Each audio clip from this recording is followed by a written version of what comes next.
Chapter number 4, boundary के बाद 4 run. Boundary के बाद बोला, आउट ऑफ मेमोरी नहीं बोला। Inventories, inventories, what is an inventory? Stock. Inventory मतलब, परफेक्ट, इन्वेंटरी मतलब स्टॉक, एब्सोल्युटली करेक्ट। अच्छा, कौन सा स्टॉक? ओपनिंग स्टॉक की क्लोजिंग स्टॉक? बोथ, दोनों के लिए राइट वर्ड इज इन्वेंटरी। हाँ, opening inventory that is opening stock, closing inventory that is closing stock. But if I tell you what is a stock, inventory. हाँ हाँ, come on, yes, what is that? Anything that you buy for selling purpose is an inventory. Anything that you buy for selling purpose is an inventory. અચ્છા, આપણે cold drinks પીએ છે, Thums up પીએ, તો Thums up ની જે bottle છે એ તો એ લોકો વેચવાનો છે કે નથી વેચવાનો? આપણે તો પાછી આપી દે, ઓલી ગ્લાસ વાળી બોટલ. હા, પાછી ભરીને આપે એમ ને? હા, તો ઈ ઇન્વેન્ટરી છે કે નહીં? ઇન્વેન્ટરી છે કે નથી? આપણે આપણા માટે વાત નથી કરતો, થમ્સ અપ કંપની માટે વાત કરું. છે કે નથી? નથી. અચ્છા, ગેસ સિલિન્ડર આવતું છે ઘરે, ઇન્વેન્ટરી છે? અમારે ગેસ પાઇપલાઇન આવે છે, અમારે સિલિન્ડર. અચ્છા, ઇલેક્ટ્રિસિટી આવે છે, ઓલું વાયર છે ઈ છુટ્ટી મોકલે તો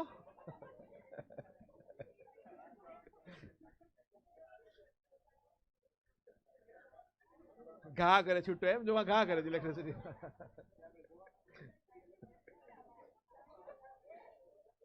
चलिए, कम बैक. अच्छा, can a building be an inventory? Can a building be an inventory? Building inventory होता है? वही जगह, plane chartered flights inventory. Lift, घर में लिफ्ट हो ना? नहीं, हमारे घर में न हो. हाँ, ठीक है.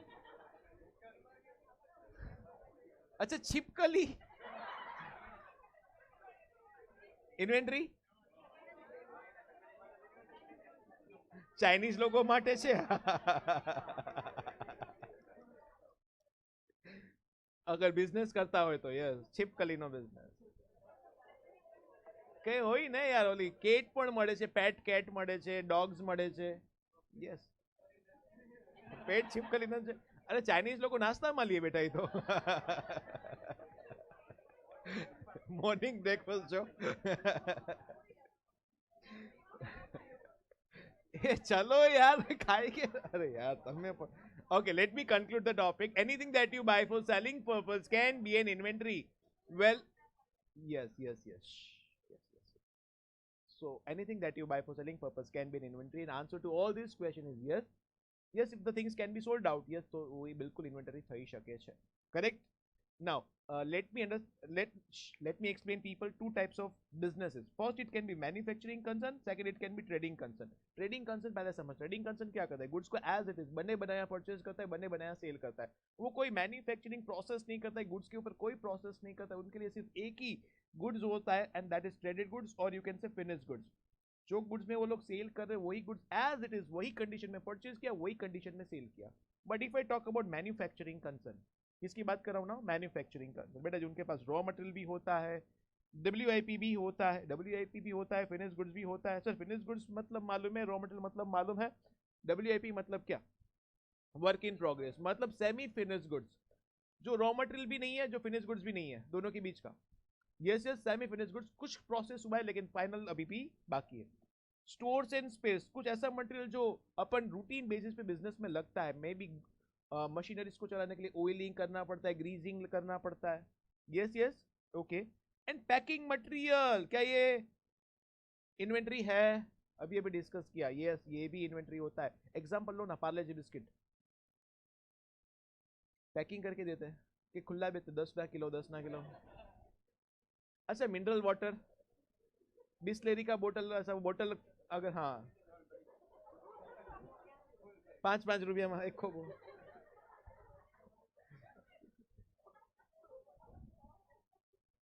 5 रुपया में अंजलि, अंजलिज क्या है ना, दिस इज ए खोबो. सो यस, पैकिंग मटेरियल भी क्या होता है, इन्वेंटरी होता है. Okay, formula for determining cost of inventory. चलिए धंधा मत ना पूछ.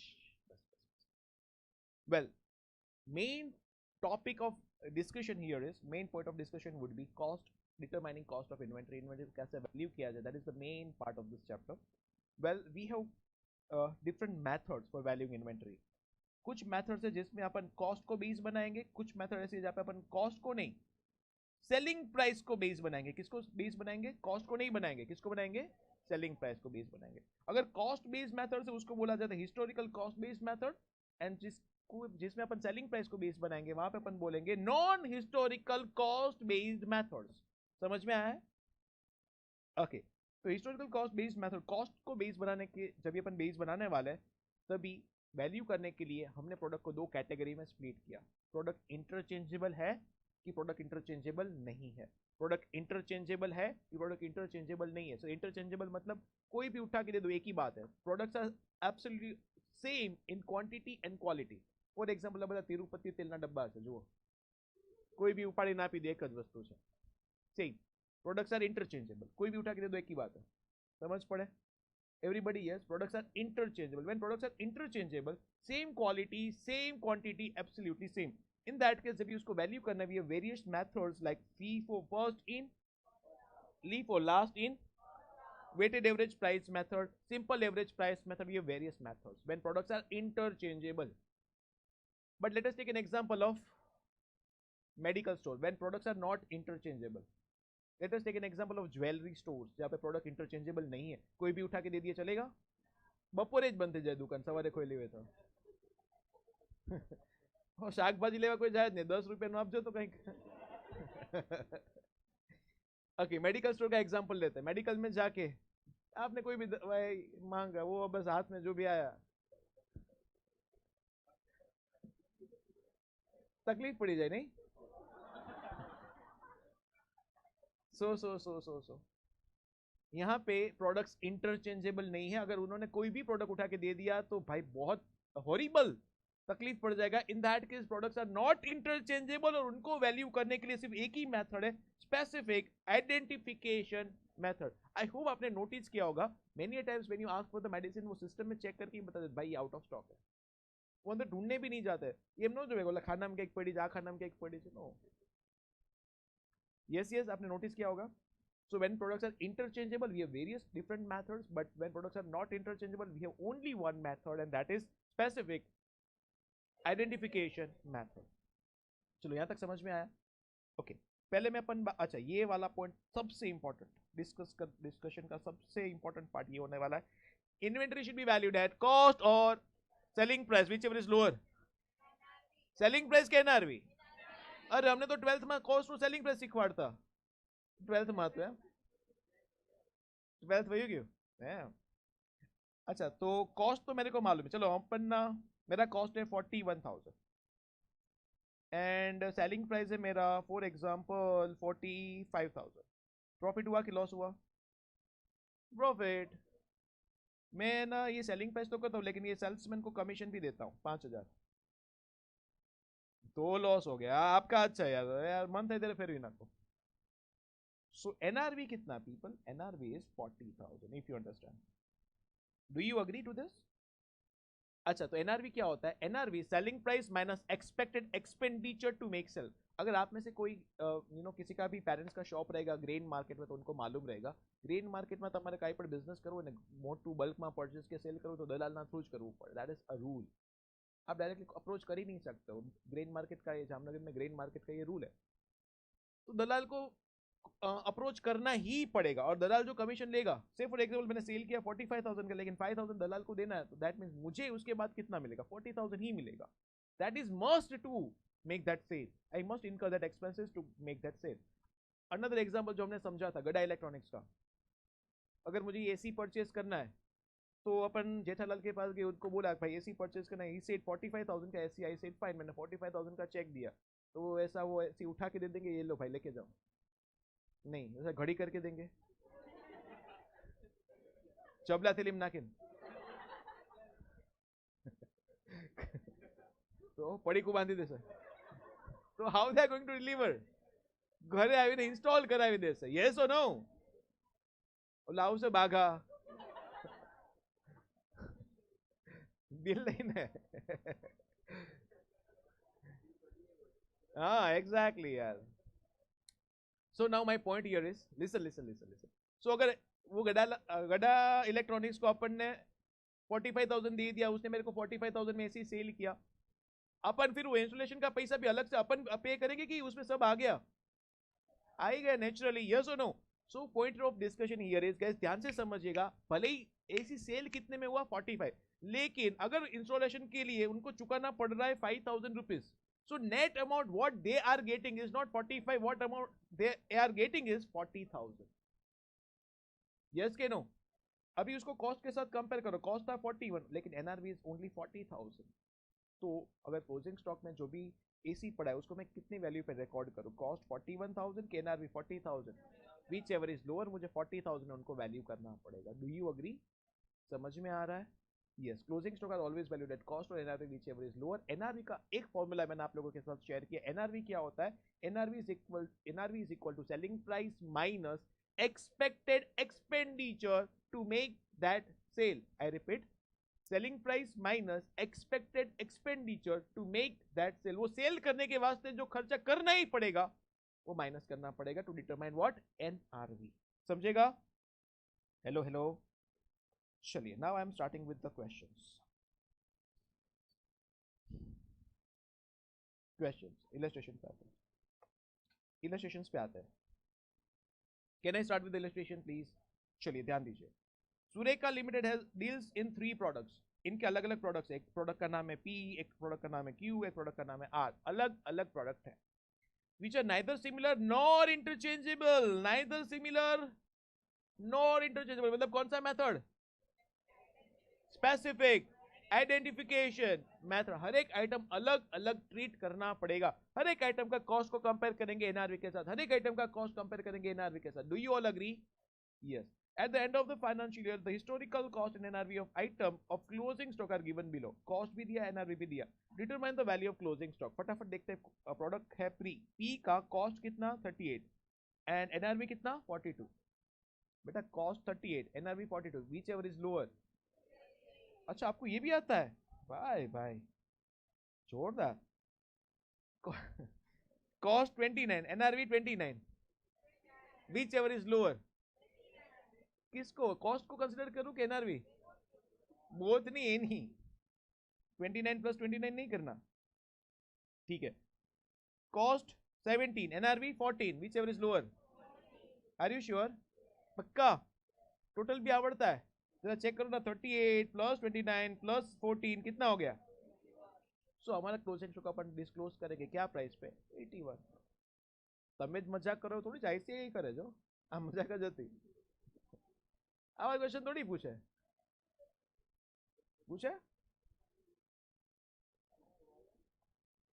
हेलो चलो इलस्ट्रेशन नंबर 2 पे आता है.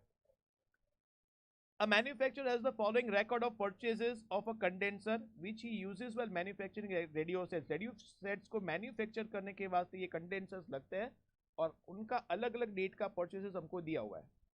हमने दिसंबर 4 को 900 क्वांटिटी परचेस किया 50 के रेट से. दिसंबर 10 को 400 क्वांटिटी परचेस किया 55 के रेट से. दिसंबर 11 300 क्वांटिटी 55. दिसंबर 19 200 क्वांटिटी 60 के रेट से. दिसंबर 20 800 क्वांटिटी 47 के रेट से. 2600 टोटल क्वांटिटी परचेस किया अपन ने. टोटल कितना क्वांटिटी परचेस किया? 2600 quantity. Now 600 units were issued during the month of December till 18th दिसंबर. कितने अपन ने इश्यू कर दिए? 1600 यूनिट. कितना परचेस किया? 2600. कितना इश्यू कर दिया? सो नाउ पीपल, एक चीज तो दिमाग में क्लियर होना चाहिए. लिसन, एक चीज तो दिमाग में क्लियर होना चाहिए कि अपन कोई सा भी मेथड फॉलो करे, क्वांटिटी तो सेम ही आएगा. मैंने 2600 परचेज किया, 600 इश्यू कर दिया, मतलब मेरे क्लोजिंग स्टॉक में कितना यूनिट्स है? बोलो ना यार. 1000 यूनिट्स नेचुरली. यस और नो? 2600 परचेज किया, 600 इश्यू किया, कितना क्लोजिंग स्टॉक में बचेगा? 1000 units. Do you all agree to that? उसका वैल्यू लेकिन चेंज हो जाएगा depending upon the method. FIFO follow करेंगे तो उसका वैल्यू अलग आएगा, लीफो में उसका वैल्यू अलग आएगा, वेटेड में उसका वैल्यू अलग आएगा, but number of units are going to remain same. Do you all agree to this? First and foremost thing. अच्छा, एक और क्लैरिफिकेशन इज रिक्वायर्ड।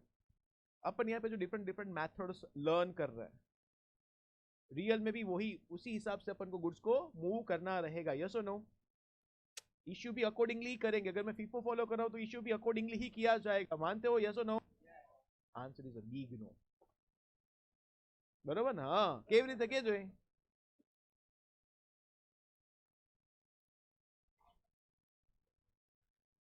બરાબર. આખો રૂમ તેલના ડબ્બાથી ભરાઈ ગયો. યસ. વાહ, તું બહારથી સાંભળતી હતી કે શું? એવું છે? આજે પાછા ડબ્બા ભરી દે. હાલો બસ. Well, say for example, if I am following FIFO method, I am following first in, first out. અચ્છા, સ્ટડીમાં પણ આવું જ થાય ને? First in first out. જે પહેલા વાંચ્યું એ પહેલા ભૂલાઈ જાય. ના, અમારે એવું કઈ નથી. અમે ગમે ત્યારે ગમે ભૂલી જાય. કાલ નહીં ભૂલી જાય. કેવા? હવે સાચું કહી દીધું. Okay, come back. Listen. So practically methods के हिसाब से यूनिट्स इश्यू ऐसा जरूरी नहीं है. बिल्कुल राइटली आंसर्ड. अगर आपने एग्जांपल जो पहले डिस्कस किया था वही एग्जांपल आपको याद कराऊं. अगर if I am following FIFO method, मान लो मैंने 50 तिरुपति तेल के डिब्बे एक बार ऑर्डर किए. मैंने ऑर्डर किया, यहाँ पे पूरा इतना भर गया. अगेन 50 टीन्स मैंने ऑर्डर किया, यहाँ तक भर गया. अगेन 50 टीन्स परचेज किए. It's all pack till now. यहाँ तक सब पैक है. नाउ एक मिनट के लिए सोचिए, जो स्टोर कीपर है उसको मैंने बोला मुझे एक डिब्बे का ऑर्डर आया, मुझे एक डिब्बा डिस्पैच करना, इश्यू करना है. तो मैं फीफो मेथड फॉलो करता हूँ. वहां पे कॉर्नर में जो पड़ा है वो निकाल के दो. तो the moment I finish the sentence, that store keeper will say sir resignation letter आपको देना होता है कि स्टाफ को देना होता है? सो प्रैक्टिकली इनको फॉलो करना पॉसिबल नहीं होता as for dispatching the goods. But yes, इनको क्यों फिर फॉलो किया जाता है? For valuing inventory, for recording the profits out of it. I give an example, another example to make you understand that. मैंने पहला वाला जो लॉट परचेज किया था that was 100 rupees per unit, and दूसरा वाला जो परचेज किया था that was 150 rupees per unit. Now जब भी मैंने 180 में सेल किया तो मैं प्रॉफिट कितना बुक करूं? 100 वर्सेस 180 के 150 versus 180? It depends upon the method that I follow. 100 versus 180 मतलब 80 रुपीज का प्रॉफिट बुक करूं के 30 रुपीज का profit? It depends upon the method that I am following. Do you agree to that? समझ में आ रहा है? तो इसके वास्ते अलग अलग मेथड्स होता है. वैल्यूएशन ऑफ क्लोजिंग स्टॉक को शो करने के वास्ते, प्रॉफिट बुक करने के वास्ते. एक्चुअली गुड्स का मूवमेंट इस मेथड के अकॉर्डिंगली नहीं होता है. समझ में आया? डाउट? नो. હવે શું કરું? એસી ને બોલો.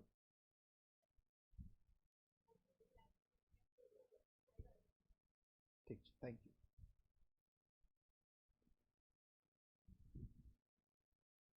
ચાલો ધ્યાન આપો now. So coming back to illustration number 2, 1600 units were issued during the month of December. Okay, अपन कौन सा मेथड यहाँ पे फॉलो कर रहे हैं? FIFO method, first in first out. So people logically एक बात समझते हैं, मैंने टोटल कितना क्वांटिटी परचेज किया? 2600. कितना इश्यू करना है? 1600. If I am following FIFO तो कौन सा पहले कौन सा इश्यू करूँ? ये 900 वाला कि 800 वाला? 900 कि 800? चलो, कितना इश्यू करना है? 1600 इश्यू करना है. पहले कौन सा जाएगा? 900 गया.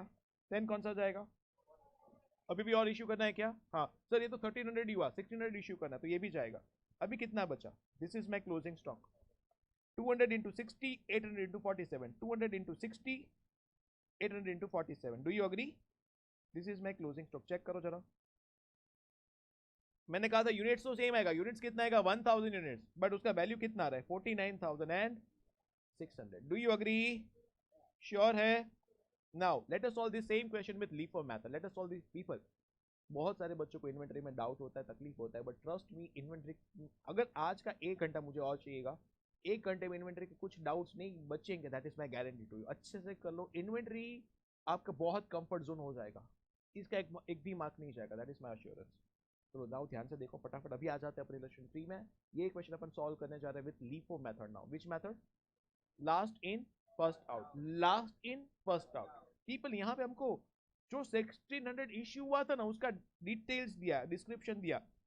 5 तारीख को 500 गया था, 20 तारीख को 600 गया, 29 को 500 गया. टोटल कितना गया? 1600. 2600 परचेज किया था, 1600 इश्यू किया था. वो 1600 का ब्रेकअप है इधर. समझ में आ रहा है क्या? अगर ब्रेकअप है तो मुझे स्टॉक रजिस्टर बनाना पड़ेगा। क्या करना पड़ेगा? स्टॉक रजिस्टर बनाना पड़ेगा। क्या करना पड़ेगा? स्टॉक रजिस्टर में मेनली 4 कॉलम होती है। पहला date, then receipts, issues, balance. Date, receipts, issues, balance. Okay.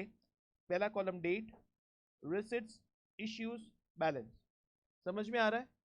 और डेट को छोड़ दो, रिसिप्ट, इश्यूज, बैलेंस के अंदर, तीनों के अंदर 3 सब columns, quantity, rate, amount, quantity, rate, amount, quantity, rate, amount. समझेगा एवरीबॉडी? अच्छा सर, फीफॉर्म का ये फॉर्मेट है, लीफो का यही फॉर्मेट, वेटेड एवरेज का यही फॉर्मेट, फॉर्मेट सेम है। स्टॉक रजिस्टर का फॉर्मेट है। कोई भी मेथड से जब आप स्टॉक रजिस्टर बनाओगे आपको यही फॉर्मेट बनाना है। Do you agree? चलिए let us solve this question. आप थोड़ा फास्ट जाएंगे। Come to illustration number 2 and 3 together मतलब 2 and 3 आपको देखना है कौन सा ट्रांजैक्शन पहले हो रहा है, अकॉर्डिंगली अपन इसको यहाँ पे पोस्ट करते जाएंगे। 2 में और 3 में कंपैरिजन करते जाइए। पहला ट्रांजैक्शन सबसे पहले कब हो रहा है? December 4। क्या किया? 900 क्वांटिटी परचेज किया। क्या रेट से? 50। पीपल ध्यान देना, यहाँ पे मिस्टेक्स होती है, अच्छे से समझ लो भाई। आप 5 मार्क्स નો ક્વેશ્ચન આવે જ છે અને બીકોમ માં 15 માર્ક્સ નું આવે છે, ડેફિનેટલી આવે જો છે। 900 क्वांटिटी 50 के रेट से टोटल कितना हो गया? 45,000। ये गोडाउन है, गोडाउन में 900 क्वांटिटी 50 के रेट से 45,000 अमाउंट। अच्छा, हर एक ट्रांजेक्शन के बाद इधर ऐसा लाइन बनना चाहिए, यहाँ पे मॉड्यूल में नहीं बनाया तो आप बना लो, मिस्टेक है। हर एक ट्रांजेक्शन के बाद after every single date there should be a line. Yes yes, ये कंपलसरी है, नहीं बना तो नहीं चलता है। ओके, उसके बाद नेक्स्ट ट्रांजेक्शन देखो कौन सी डेट को हुआ? December 4 के बाद नेक्स्ट ट्रांजेक्शन कौन सी डेट को? दिसंबर। क्या हो रहा है? रिसिप्ट्स के इश्यू कितना क्वांटिटी? 500 क्वांटिटी। क्या रेट से? 50। एक ही तो परचेज, उसी में से जाएगा ऑफ कोर्स, तो सिर्फ यही वाला परचेज है। 500 क्वांटिटी जाएगा 50 के रेट का, 500 क्वांटिटी गया 50 के रेट वाला, टोटल हो गया 25,000। नाउ ध्यान से, 900 क्वांटिटी था, 500 गया, कितना बचा? 400 क्वांटिटी। क्या रेट का? 50 का। अमाउंट कितना हो जाएगा? 20,000। श्योर है? नेक्स्ट ट्रांजेक्शन देखो 4 and 5 के बाद 10। क्या हो गया? 400 क्वांटिटी परचेज। क्या रेट का? 400 क्वांटिटी परचेज। क्या रेट का? 400 क्वांटिटी परचेज किया 55 के रेट का, अमाउंट हो गया 22,000। देखना कैसे शो कर रहा हूं, प्लीज ध्यान से, टोटल नहीं करना। 400 क्वांटिटी पड़ा है 50 के रेट वाला, 400 क्वांटिटी पड़ा है 55 के रेट वाला, amount 20 and 22। Do you understand this? Sure है? 100%। तो नेक्स्ट ट्रांजेक्शन प्लीज। दिसंबर 10 के बाद क्या हो गया? 11 को 300 क्वांटिटी परचेज किया। क्या रेट वाला? 55। 300 क्वांटिटी परचेज किया। क्या रेट वाला? 55। 300 क्वांटिटी 55 के रेट वाला, 16,500 टोटल। अब एक डाउट आएगा, 400 क्वांटिटी सर 50 के रेट का है, ठीक है, 400 क्वांटिटी भी 55 वाला है, 300 क्वांटिटी भी 55 वाला है, क्या मैं दोनों को मर्ज नहीं कर सकता हूँ? नहीं कर सकता। क्यों? एक एग्जांपल देता हूँ आपको समझने के लिए। मान लो मेरे पास अलग अलग मतलब प्रोडक्ट सेम है, लेकिन दोनों का मैन्युफैक्चरिंग डेट अलग है, अकॉर्डिंगली एक्सपायरी डेट भी अलग है। सो हमें डेफिनेटली, अगर आप शॉपकीपर, आप बिजनेसमैन हो, तो what you are going to try, जो पहला वाला लॉट है ना उसको पहले बेच दो। You will try that of course. समझ में आ रहा है? तो लॉट्स को हमेशा अलग अलग रखने का, सेपरेट रखने का, मिक्स नहीं करने का, भले ही प्राइस सेम है। Do you agree? नेक्स्ट, उसके बाद December 11 के बाद नेक्स्ट ट्रांजेक्शन December 19। क्या हुआ? परचेज 200 क्वांटिटी 60 का भाव, 200 क्वांटिटी 60 का रेट, 12,000। ओके, नाउ 400 क्वांटिटी था 50 के रेट का, 400 क्वांटिटी था 55 के रेट का, 300 क्वांटिटी 55 का रेट, 200 क्वांटिटी 60 का रेट, 20, 22, 16,500, 20,000। यहाँ तक सब समझ में आया है? Any doubt? कैसे रिकॉर्ड हो रहा है अच्छे से समझ में आ रहा है, right? Okay, thereafter next December 20। क्या हुआ? 600 इश्यू करना है। कौन सा मेथड फॉलो कर रहे हो? फीफो के लीफो? फीफो के LIFO? By the way, just for your knowledge, India में लीफो को ज्यादा इंपॉर्टेंस नहीं मिलता है according to accounting standards. LIFO को बहुत ज्यादा यूज करने को इंडिया में एनकरेजमेंट नहीं है। क्यों? India is an agricultural country, काउचू एंड हमारे मोस्ट ऑफ द प्रोडक्ट्स जो है वो पैरिशेबल इन नेचर है, जैसे कि मिल्क हो गया, फ्रूट्स हो गया, वेजिटेबल्स हो गया, फिशरीज हो गया, फिशिश हो गया, मेडिसिन टू सम एक्सटेंट, जो पैरिशेबल इन नेचर होता है, जो जल्दी खराब हो जाता है। आई गिव एन एग्जांपल, आप दूध लेने गए, दूध वाले भैया आपको बोलते हैं मैडम ले जाओ, 15 दिन पूरा नहीं है। मैं लीफो मेथड फॉलो करता है, लास्ट इन फर्स्ट आउट। जो पहले वाला था वो पहले इश्यू कर दिया, लास्ट में जो आया था वो पहले इश्यू कर दिया, अभी जो पड़ा है वो 15 दिन पुराना है, तो रखो तुम्हारे पास वो तो लीफो फॉलो कर रहे तो सुथियो। अच्छा, फ्रूट्स वेजिटेबल्स सोचो ना एक बार, हमारा 2 महीना पहले ना चले जाओ, चले नो, पेरिसेबल इन नेचर है, खराब हो जाता है, तो FIFO is always preferred. Do you agree? चलिए यस. Now come back. कितने यूनिट्स इश्यू करना है आपको 20th को? 600. तो 600 कौन सी वाली परचेस में से, फीफो की लीफो? लीफो लास्ट वाली परचेस, मतलब ये सबसे पहले 200 क्वांटिटी का 60 के रेट वाला. और कितने इश्यू करने हैं? 400 और इश्यू करने हैं सर. तो 300 गया 55 के रेट वाला. अभी 100 जाएगा 55 के रेट वाला. Do you agree? नाउ ये जो 400 पड़ा था 50 का रेट वाला, वो तो एज इट इज पड़ा है, नो चेंजेस. बट ये 400 में से 100 इश्यू कर दिया, कितना बचा? 300 at the rate of 55. Do you all agree? Sure है? वांधा कि नो वांधा? The next one please. उसके बाद नेक्स्ट ट्रांजेक्शन दिसंबर 28 को क्या किया? दिसंबर 28 को परचेज किया 800 क्वांटिटी 47 का रेट. 800 क्वांटिटी 47 का रेट. 800 क्वांटिटी परचेज 47 का रेट. अमाउंट हो गया 37,600. नाउ अगेन गोडाउन में 400 क्वांटिटी पड़ा है 50 के रेट का. 300 क्वांटिटी पड़ा है 55 के रेट का. 800 क्वांटिटी पड़ा है. ओके अमाउंट आपने कैलकुलेट कर लिया होगा, समझ में आएगा. लास्ट ट्रांजेक्शन उस 28 के बाद 29 इश्यू करो. कितना? 500 क्वांटिटी. 500 क्वांटिटी इश्यू करोगे क्या रेट का? लास्ट परचेज कौन से वाला था? 47 उसमें से. Do you agree? So godown में 400 क्वांटिटी बचेगा 50 वाला. 300 क्वांटिटी बचेगा 55. 300 क्वांटिटी बचेगा 47 वाला. 800 माइनस 500 300 हुआ. समझ में आया ना सबको? अच्छा मैंने आपको एक चीज बोला था, आप कोई भी मेथड फॉलो करो, क्वांटिटी तो सेम ही देता है. आप वेरीफाई करना चाहते हो, चेक करो. 400 प्लस 300 प्लस 300 कितना हो गया? 1000 क्वांटिटी. इलस्ट्रेशन 2 में अपन ने फीफो फॉलो किया, इधर लीफो फॉलो किया, लेकिन क्वांटिटी तो सेम ही रहेगा ना, बट वैल्यू सेम की चेंज? चेंज. यहाँ पे वैल्यू निकालो, टोटल करो. 50,600. ए फीफो में आंसर क्या आया था? 49,000. लीफो में क्या आ गया? 50,600. सर हजार नो डिफरेंस है ना, जरूरी नहीं.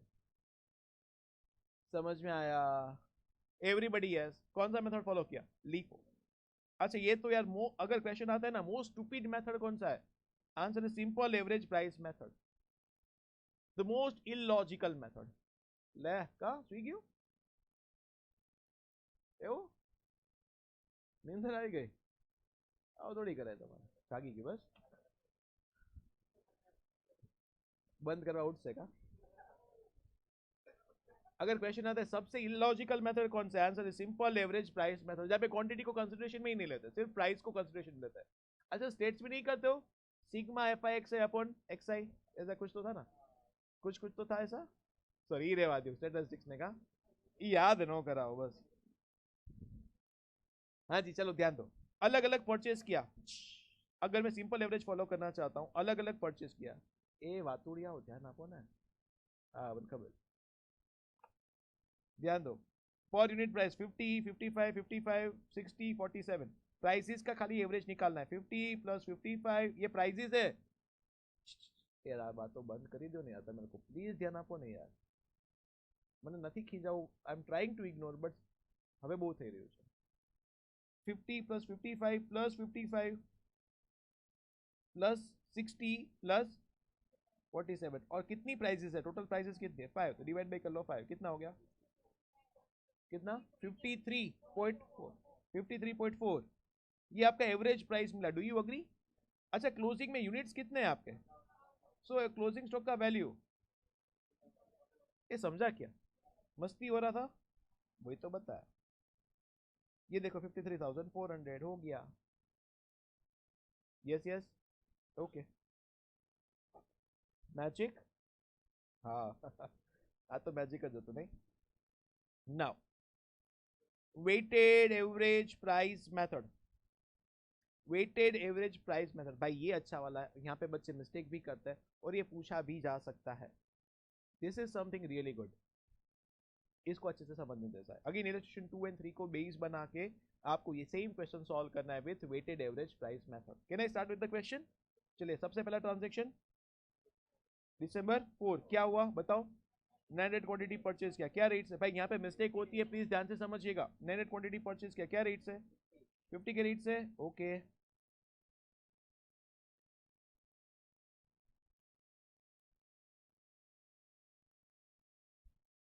900 क्वांटिटी परचेज किया 50 के रेट दिख रहा है कि नहीं दिख रहा नहीं दिखा क्या बात आपने क्या मानते 900 क्वांटिटी परचेज किया 50 के रेट का अमाउंट हो गया 45,000 डू यू अग्री गोडाउन में भी गया 900 क्वांटिटी 50 के रेट का 45,000 अमाउंट परफेक्ट नेक्स्ट ट्रांजेक्शन बताओ दिसंबर 5 क्या किया इश्यू किया कितना क्वांटिटी अभी सोचने का जरूरत है कि इधर एक ही परचेज है इसी में से इश्यू हो जाएगा 500 क्वांटिटी गया 50 के रेट का अमाउंट 25,400 क्वांटिटी 900 माइनस 500 400 यहाँ पे आ गया टोटल इन्वेस्टमेंट था 45,000 का 25,000 इश्यू कर दिया बचा कितना 20,000 20,000 डिवाइड बाय 400 क्वांटिटी तो आपको रेट मिल जाएगा 50 वही तो है सर यस बिल्कुल यस समझ में आया thereafter next transaction December 10 क्या हुआ परचेज कितना 400 क्वांटिटी 55 का रेट अमाउंट हो गया 22,000 अभी ध्यान से देखना please pay attention here weighted average में टोटल करना है फीफो में टोटल नहीं करते थे वेटेड एवरेज में टोटल करना है गोडाउन में कितना क्वांटिटी पड़ा था कितना परचेज किया टोटल क्वांटिटी कितना हो गया ये समझ में आया गोडाउन में कितने रुपीस का स्टॉक था 20,000 कितने का परचेज किया टोटल कितना हो गया 42,000 में कितना क्वांटिटी मिला 800 quantity now rate per unit became 52.5 समझा बाउंसर के clear next transaction please December 11 300 quantity purchase eight the rate of okay amount हो गया 16,500 यस गोडाउन में कितना क्वांटिटी था कितना परचेज किया कितना हो गया कितने रुपीस का स्टॉक था 42,000 कितने का परचेज किया 16,500 टोटल हो गया 58,500 रेट निकालो 58,500 डिवाइड बाय 1100 53.18 आ रहा 53.18 do you agree sure 100% yes દીકરા અંજલિ નથી સમજતી તું સમજી શકીશ યાર કા તો તમને ત્રણેયને અલગ બેસાડું યાર હવે મને ઇરિટેટ થાય છે તમને જવું હોય તો યુ કેન લીવ પ્લીઝ આવડે છે આ ચેપ્ટર તો you can leave but otherwise મને ભણવા દો અને ભણાવવા દો moving on to the next transaction please December 19 क्या हो गया 200 क्वांटिटी परचेज क्या रेट से अमाउंट हो गया नाउ कम बैक अगेन कितना क्वांटिटी था 1100 कितना परचेज किया कितना हो गया 1300 कितने का इन्वेस्टमेंट था 58,500 कितने का परचेज किया टोटल हो गया एन एवरेज प्राइस 54 चेक करो 54.23 so guys moral of the story conclusion आपको समझने जैसा क्या है यहाँ पे हर बार परचेज के टाइम पे एवरेज प्राइस चेंज हो जाएगा परचेज के टाइम पे एवरेज प्राइस चेंज होगा परचेज के टाइम पे एवरेज प्राइस चेंज होगा do you agree next transaction please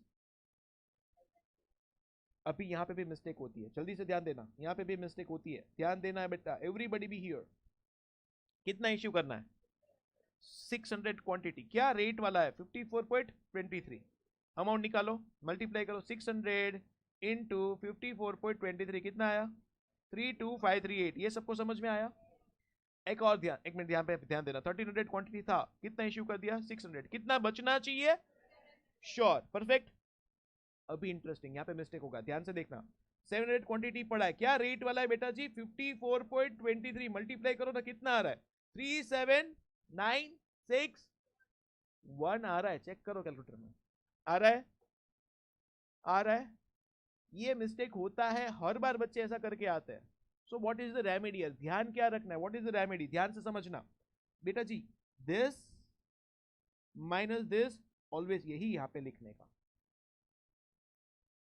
70,500 minus 32,538 हमेशा यही फिगर लिखने का तो आपको मिलेगा 37,962 चेक इट आउट समझ में आया आर यू श्योर तो फिर वो जो राउंडिंग ऑफ का डिफरेंस आ रहा था ना वो अपने आप क्या हो जाएगा एलिमिनेट हो जाएगा डिड यू गेट दिस ये मिस्टेक होता है I hope everybody has thoroughly got it yes ना नेक्स्ट ट्रांजैक्शन प्लीज दिसंबर क्या हुआ उस दिन कितना क्वांटिटी क्या रेट का अमाउंट हो गया 700 क्वांटिटी था 800 परचेज किया कितना हो गया कितना अमाउंट था 37,962 का 37,600 परचेज किया टोटल हो गया 75,562 पक्का डिवाइड करो 1500 75,562 divide by 1500 50.37।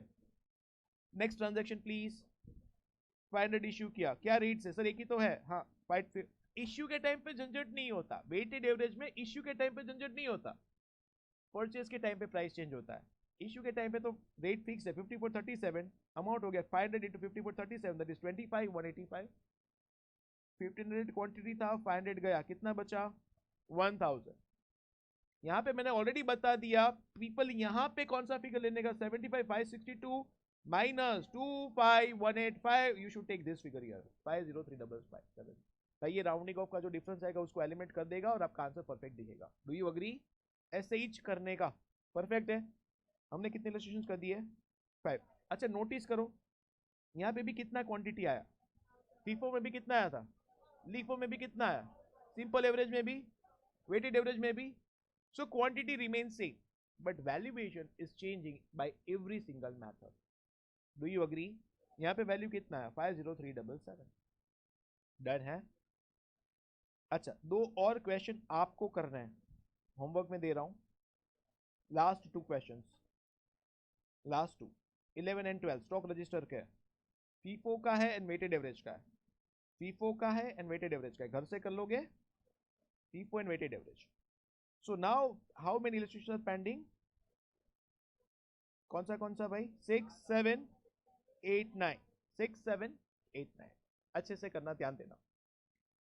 I am moving on to illustration number 6।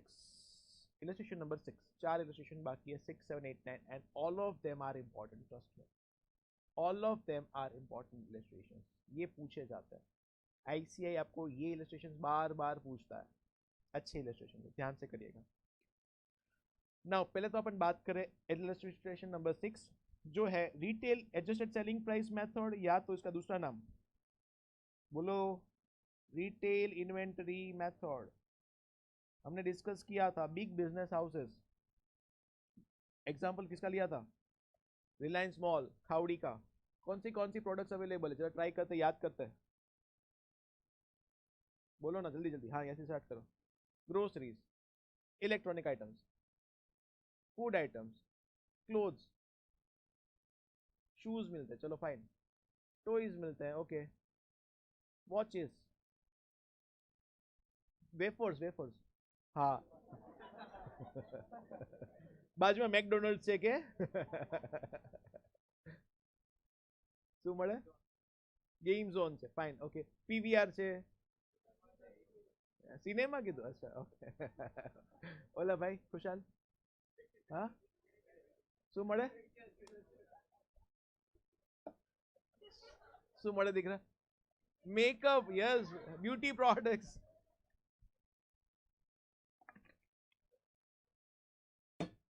Stationery, electronics, FMCG, groceries, vegetables, બધું મળે। હાલો ચલો બધું મળે। Now point of discussion is products are so many. Yes no. અગર હું એક્ઝામ્પલ નાનકડું લઉં, ખાંડની વાત કરીએ, રોજની કેટલા કિલો ખાંડ વેચાતી હશે? અંદાજ લમસમ, એના કોઈ પૈસા નથી દેવાના, તમે ચિંતા ના કરો। એ ઓલા રિલાયન્સ વાળા બેન ને પૂછે, બેન કેટલા કિલો ખાંડ વેચાય? ખાંડ વેચવા માટે છું। એક ગેસ રેન્ડમ ગેસ, તારું ગેસ નજદીક હશે એમ। 500 kg a day, ઓકે, કદાચ વધારે, ફાઇન, ચલો નો પ્રોબ્લેમ। 9 રૂપિયામાં મળે ને ત્યાં તો, હા 1500, હા જો ઈ ખબર છે। Okay, come back. So guys point of discussion here is કે એક લોટમાં અગર 100 kg ની એક ઓલી ખાંડની જે બેગ આવે ને, ગુણી આવે ને 100 kg ની, તો રોજ મલ્ટિપલ બેગ્સ ત્યાં ડિલિવર થતી હશે। અને એક બીજું એક્ઝામ્પલ હજી એને થોડું બ્રોડ સેન્સમાં સમજીએ, રિલાયન્સના આખા ઇન્ડિયામાં કેટલા મોલ હશે આવા? તો રોજની કેટલા કિલો ખાંડ વેચશે? અરે બાપ રે બાપ, લાખ કિલો રાખો કે આપણે क्या पैसा देना। सो यहाँ पे बेटा जी डिस्कशन जो है, वैल्यूएशन जो है वो कॉस्ट बेस्ड नहीं हो सकता, अदरवाइज अकाउंटेंट जो है वो पागल हो जाएगा। ए नहीं घर बार हो, बायडी छोकरा हो, अपने बात यस। सो यहाँ पे जो वैल्यूएशन होगा वो कैसे होगा बेटा जी? यहाँ पे अपन वैल्यूएशन करेंगे एमआरपी के बेसिस पे। किसके बेसिस? कॉस्ट बेस्ड नहीं, non historical cost based, selling price के बेसिस पे, एमआरपी के बेसिस पे। कैसे होता है सर एमआरपी के बेसिस पे? यहाँ पे बेटा जी उन्होंने हर एक डिपार्टमेंट वाइज प्रॉफिट का परसेंटेज पहले से डिसाइडेड होता है। सिर्फ फॉर एग्जाम्पल अगर उन्होंने डिसाइड किया इलेक्ट्रॉनिक्स के ऊपर अपन 25% प्रॉफिट कमाएंगे, कितना percent? 25%। On what I am talking about? Electronics. अगर उनको मालूम है मेरा 5 लाख का इलेक्ट्रॉनिक्स आइटम्स पड़ा है क्लोजिंग स्टॉक में, कितने का पड़ा है? 5 लाख का। तो 5 लाख का 25%, 1,25,000 उसके अंदर प्रॉफिट है। क्लोजिंग स्टॉक का कॉस्ट क्या है, मतलब वैल्यू कितना है? 5 lakh minus 125, 375 is the value of closing stock. समझ में आया क्या? आपने बहुत बार नोटिस भी किया होगा मॉल में ना, ऐसा लिखा होता है एमआरपी के ऊपर 5% छूट, एमआरपी के ऊपर 10% छूट, कॉस्ट के ऊपर नहीं, एमआरपी के ऊपर। So all the valuations that they make our based on MRP. समझ में आएगा? इसीलिए इस मेथड को क्या बोला जाता है? रिटेल इन्वेंटरी मेथड, जहां पे इन्वेंटरीज बहुत ज्यादा है और सेलिंग प्राइस को क्या किया? एडजस्टेड सेलिंग प्राइस मेथड भी बोला जाता है। चलिए ये समझ में आया? Yes. Now come back, illustration number 6 में आ जाता है। बहुत अच्छा इलस्ट्रेशन है, एग्जाम में एटलीस्ट 2-3 बार तो पूछा हुआ सेम टू सेम क्वेश्चन है। आरटीपी में भी ये क्वेश्चन था, ये क्वेश्चन आईसीआई का one of the favourite question है। Messrs X, Y and Z are in retail business. Following informations are obtained from their records for the year ended 31st March 2020.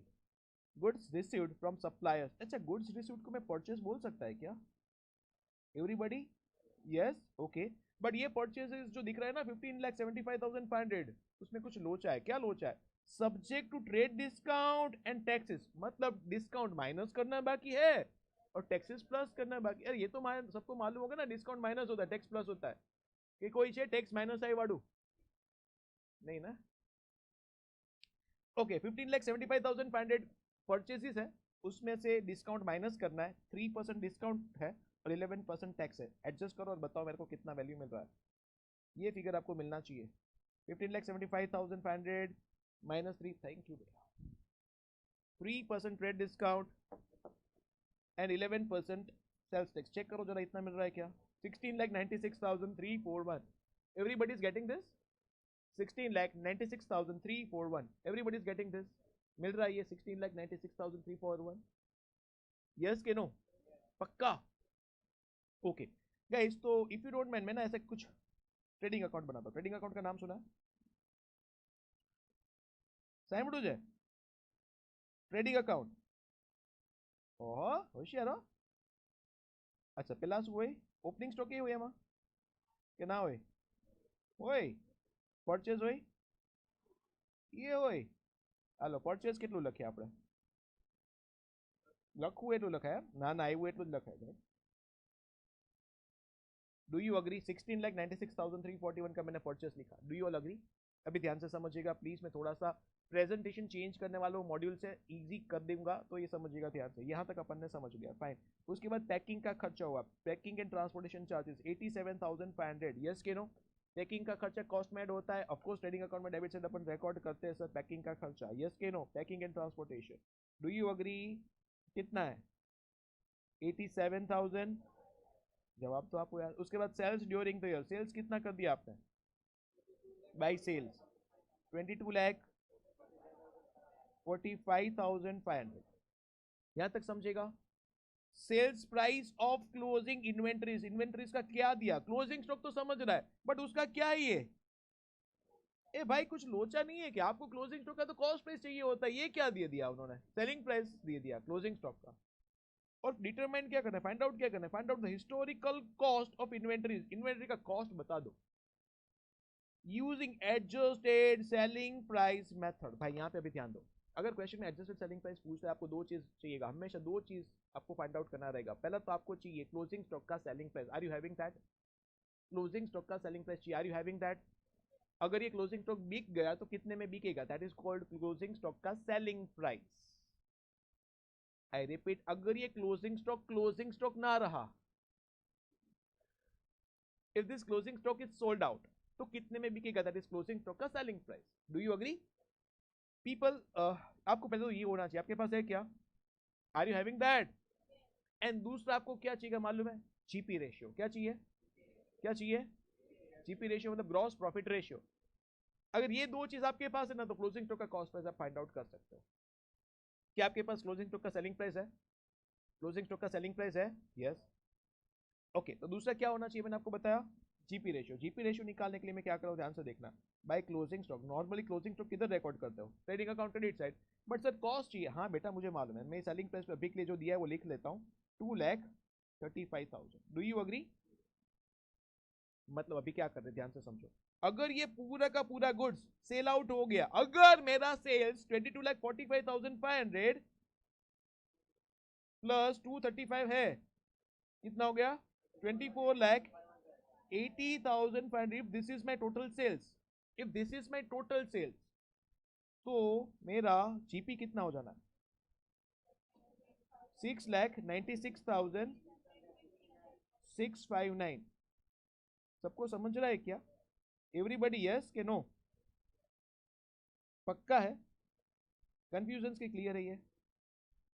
अगर ये closing stock को मैंने बेच दिया तो मुझे इतना प्रॉफिट हो जाएगा, 6,96,659 का प्रॉफिट हो जाएगा if this goods are sold out. Okay, अगर ये प्रॉफिट हो रहा है तो क्या आप मुझे जीपी रेशियो निकाल के दे सकते हो क्या? जीपी रेशियो का फॉर्मूला आपने स्कूल में सीखा है, GP ratio is equal to GP upon sales into, अगर रेशियो चाहिए तो इंटू 100 भी करना होता है, बिल्कुल। तो जीपी कितना आपका, 6,96,659 डिवाइड बाई सेल्स कितना, भाई यहाँ पे मिस्टेक होती है, प्लीज प्लीज प्लीज ध्यान दो, I would require everybody attention, यहाँ पे मिस्टेक होती है। भले सर सेल्स दिख रहा है ना, ये सेल्स है 22,45,500, नहीं, अगर ये सेल्स है तो ये जीपी नहीं है, ये जीपी कब होगा, अगर ये पूरा का पूरा सेल आउट हो गया तो। अगर मेरा सेल्स 24,80,500 है तो मेरा प्रॉफिट 6,96,659 है। यस यस, सो मैं यहाँ पे सेल्स कंसिडर करेगा 24,80,500 इंटू 100, तो मेरा जीपी रेशियो मिल जाएगा कितना। यहां तक किसी को डाउट है क्या पीपल? मैंने कहा था एडजस्टेड सेलिंग प्राइस में आपको दो चीज होना मांगता है, पहला तो क्लोजिंग स्टॉक का सेलिंग प्राइस, दूसरा जीपी रेशियो। क्या आपके पास दोनों मिल चुका है, क्लोजिंग स्टॉक का सेलिंग प्राइस, दूसरा GP ratio? Are you having both of them? We are ready to find the closing stock का कॉस्ट प्राइस। आ जाइए, सेलिंग प्राइस कितना है क्लोजिंग स्टॉक का, ये रहा ना क्लोजिंग स्टॉक का सेलिंग प्राइस 235, यहां से अपने देख के लिखा था। यस यस, पक्का है? उसमें से जीपी रेशियो माइनस करो, इसके अंदर कितना जीपी है, जीपी मार्जिन 28.09%, माइनस करो। So what you get is 1,68,988, that is closing stock का कॉस्ट प्राइस। ऐसा क्यों हुआ मालूम है? अगर मैं लॉजिक समझाऊं ना, तो इसके अंदर भी जीपी का रेशियो सेम है, इसके अंदर भी जीपी का रेशियो सेम है, इसलिए हमने इजी करने के लिए दोनों को सेल्स मान दिया, तब जाके मुझे ये जीपी मिल गया। So if my total sales is 24,80,500, then my GP would be 6,96,659, और अपने इस हिसाब से क्या निकाला, जीपी रेशियो। सो जब भी एडजस्टेड सेलिंग प्राइस पूछेंगे आपको क्या चाहिएगा, two things you require, first closing stock at selling price, दूसरा जीपी रेशियो। जीपी रेशियो कैसे मिलेगा, ट्रेडिंग अकाउंट बना लोगे, एंड फॉर्मूला है जीपी अपॉन सेल्स इनटू, अगर आपको ये क्वेश्चन समझ में आया है तो इलस्ट्रेशन 7 करो, एग्जैक्टली 2.5 मिनट में दूंगा आपको इलस्ट्रेशन 7 करने के लिए भाई, बिल्कुल बिल्कुल बिल्कुल 6 का 10% है, 6 के जैसा ही है, 6 का 10% है, exact 2 minutes I am giving you, और हो जाएगा 2 मिनट्स में, आप लोग आराम से कर लोगे, ट्रस्ट मी। થઈ ગયો ને જો, સરસ દેખાય છે એમ?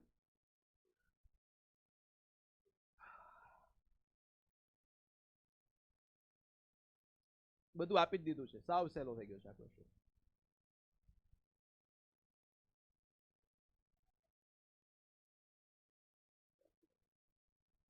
ડન ને, શું વાત છે? જાગો ગ્રાહક જાગો।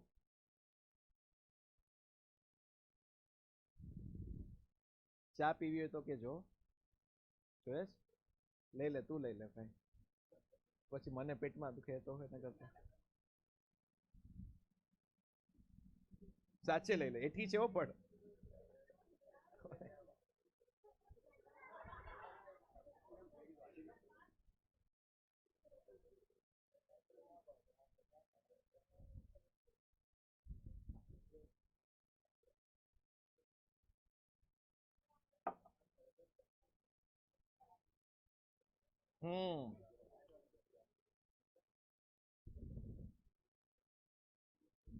बराबर છે ये डन है, सबको समझा कि नहीं समझा?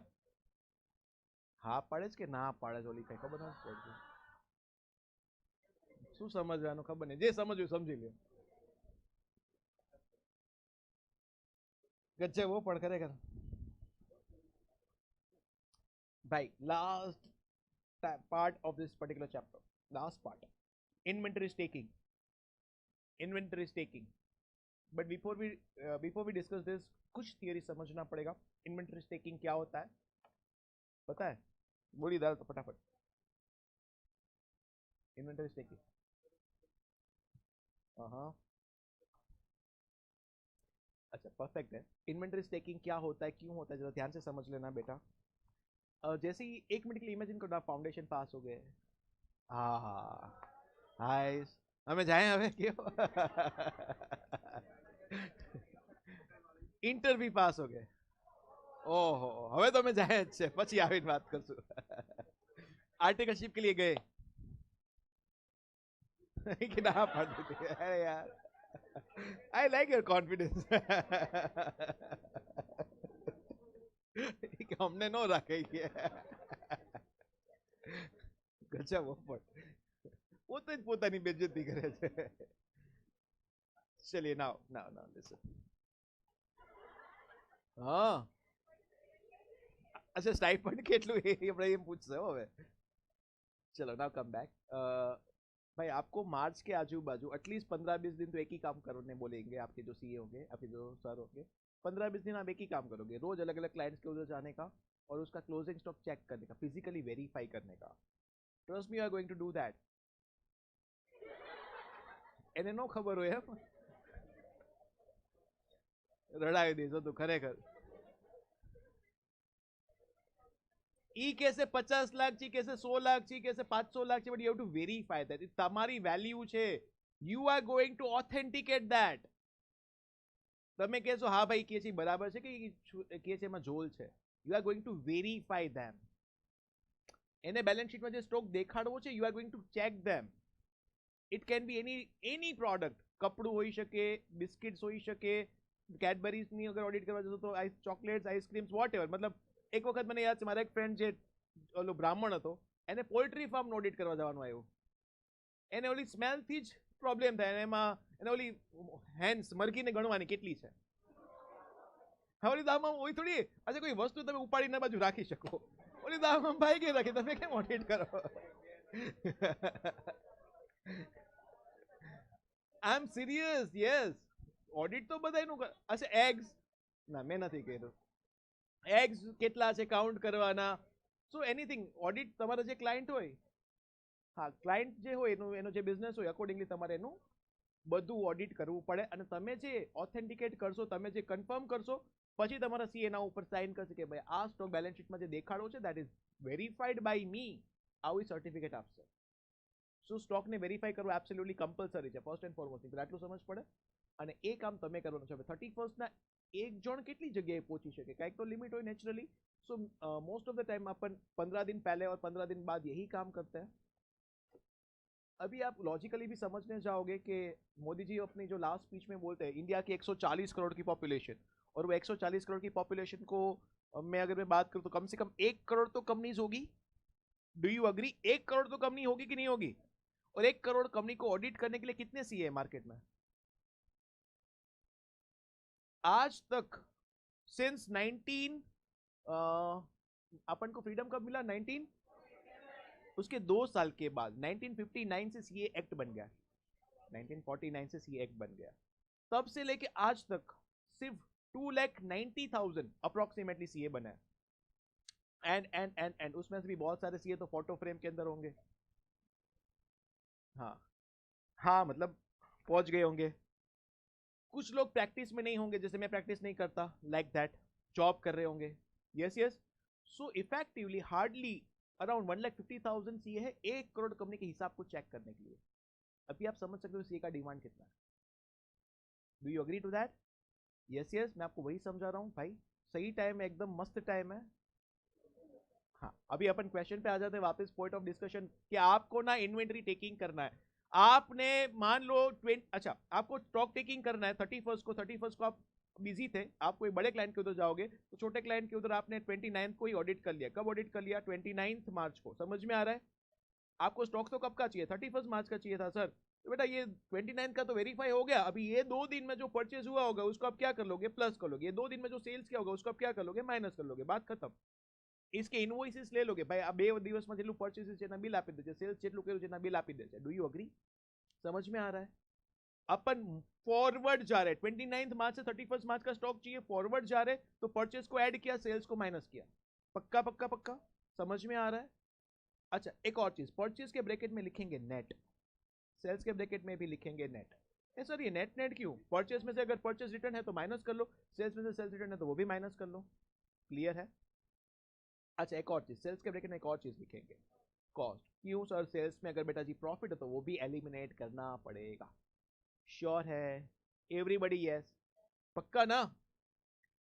नाउ ये अपन ने बात की अगर फॉरवर्ड जा रहे हैं तो, अगर अपन बैकवर्ड जा रहे हैं, आपने वैल्यू करना चाहिए था 31 मार्च का, आपने स्टॉक को ऑडिट किया 2 अप्रैल को। कब किया? 2 अप्रैल को। स्टॉक कब का चाहिए? 31 मार्च का। तो सर ये 2 दिन में जो परचेज हुआ रहेगा ना उसको क्या करेंगे, माइनस। जो सेल्स हुआ रहेगा उसको क्या करेंगे, हाँ सर 31 को तो ये स्टॉक में था। Do you agree? दोनों के ब्रैकेट में क्या लिखूं, नेट नेट। सेल्स के ब्रैकेट में एक और चीज क्या, कॉस्ट। सो गाइस फॉरवर्ड जा रहे purchase plus sales minus, backward जा रहे परचेस माइनस सेल्स प्लस। ये समझ में आ गया है? 100% यस, पक्का ना भाई? इतना समझ में आ गया तो we are ready to go with the next questions. 2 more questions to go. Illustration number कौन सा पहुंचे अपन, 8। चलिए let us come to illustration number 8। बहुत ही अच्छा क्वेश्चन है। 8 एंड 9, 8 एंड 9 ही बाकी है ना, 8 9 के 10, 8 9 10। चलो ठीक है, नाउ ध्यान से देखिएगा। From the following particulars ascertain the value of inventories on 31 March 2020। Inventory as on 1419 मतलब क्या हो गया, ओपनिंग स्टॉक। यस ना? अच्छा, from the following ascertain the value of inventories मतलब क्लोजिंग स्टॉक का वैल्यू पूछा है ना। Hello hello, yes. 31 मार्च 2020 का वैल्यू चाहिए आपको। ओपनिंग स्टॉक दिया, परचेसेस दिया, manufacturing expenses, selling expenses, administrative expenses, financial charges, sales. So right, administrative expenses थोड़ी ट्रेडिंग अकाउंट में आवे, हाँ ना आवे। सेलिंग एक्सपेंसेस से ना आवे, तो फाइनेंशियल चार्जेस से ना आवे, पढ़ाई पास। चलो आगे जो एक શું હશે કંઈક તો story. At the time of valuing inventories on 31 मार्च 19। एक मिनट, कब की बात हो रही है? मतलब with respect to this opening stock के रिगार्ड्स कुछ तो बात हो रही है।